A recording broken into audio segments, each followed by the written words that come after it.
ప్రభుత్వాన్ని డిమాండ్ చేస్తున్నాం. అసలు ఇది ఎన్ని జిల్లాల్లో జరిగింది, ఎంత నష్టం రాష్ట్ర ప్రభుత్వ ఖజానాకు జరిగింది, దీని వెనుక ఎవరెవరు ఉన్నారు, అన్ని విషయాలు తేలాలంటే వెంటనే ఒక సిట్ వేయాలని మేము డిమాండ్ చేస్తా ఉన్నాం. రెవెన్యూ మంత్రి గారు అన్ని విషయాలు బయట పెట్టండి. మేడ్చల్ జిల్లాలో ఎంత జరిగింది, యాదాద్రిలో ఎంత జరిగింది, భువనగిరిలో ఎంత జరిగింది, ఈ మూడు బయట పెట్టింది విలేకరులే. మరి ఇంకా మిగతా జిల్లాల్లో ఎక్కడెక్కడ జరిగింది, రాష్ట్రం మొత్తం ఎన్ని జిల్లాల్లో ఎంత అవినీతి జరిగింది, ఎంత కుంభకోణం జరిగింది, దీని వెనుక ఎవరున్నారో అన్ని బయట పెట్టాలని మేము ఇలా ఆ పేలని బాంబుల మంత్రిని నేను డిమాండ్ చేస్తా ఉన్నా. బయట పెట్టాలని నువ్వు ఇవాళ ఎందుకు నోరు మూసుకున్నావు?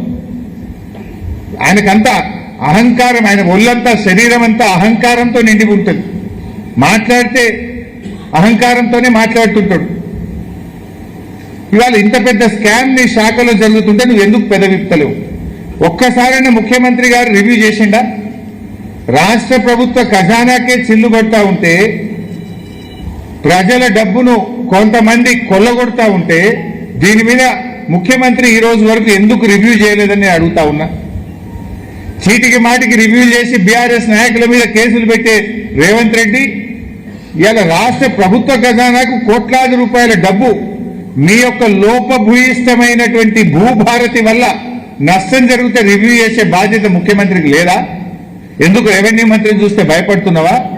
పొంగిలేట్ అంటే నీకు భయమా? కారణమేంటి? పొంగిలేట్ బయట పెట్టడా, ముఖ్యమంత్రి రివ్యూ చేయడా? ఇది ప్రజల సొమ్ము కదా. రైతు బంధు ఏ శాత కాదు నీకు.